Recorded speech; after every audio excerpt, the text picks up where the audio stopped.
लखनऊ के एक शांत मोहल्ले में एक छोटी सी डेली नीड डिपार्टमेंटल स्टोर है।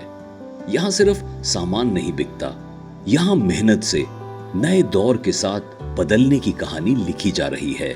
मैं महोबा जनपद का रहने वाला हूँ। इलाहाबाद यूनिवर्सिटी से मैंने ग्रेजुएशन पोस्ट ग्रेजुएशन किया और लोक सेवा आयोग से मैं चयनित होकर के सर्विस उत्तर प्रदेश सरकार की सर्विस में आया। जनवरी 2016 में सेवानिवृत्त हुआ था और उसके बाद मैं काफ़ी खाली रहता था, तो मैं अप्रैल 2019 से दुकान डाल दिए। तब से मैं सुबह 5:30 बजे से रात को 11 साढ़े 11 बजे तक व्यस्त रहता हूँ। हम ही ने राय दिया खोल लो, क्योंकि घर में बैठे करते क्या, थोड़ी पैर में भी इनके दिक्कत है ना, तो इसलिए चलते रहते हैं तो ठीक है, नहीं बैठ जाते हैं तो फिर पैर चलता नहीं है इनका। रिटायरमेंट के बाद मेरे घुटनों में प्रॉब्लम रहती है, तो कोई जैसे यदि कोई हेल्पर है नहीं, आंटी जी ही जाकर के सामान तोलना, हिसाब किताब देखना। ऐसा है कि बिना महिला के कोई काम सक्सेसफुल नहीं होता है।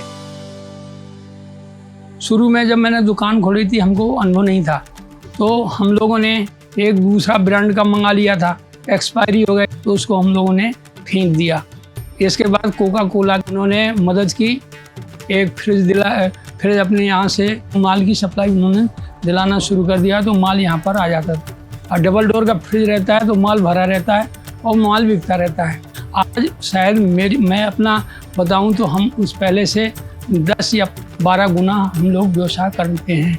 बहुत बड़ी आपका ऐप है, ये माल नहीं है, और ऑर्डर कह देता है इतना ऑर्डर लगा दूँ, मैं कह देता हूँ ऑर्डर लगा दे, माल आ जाता है, पेमेंट करके डिस्ट्रीब्यूटर को पैसे दे देते हैं। मैंने आपके कोका कोला में मेरा ज़्यादा दिमाग नहीं लगता, वो आप ही लोगों के दिमाग से ही कोका कोला का व्यवसाय बढ़ रहा है।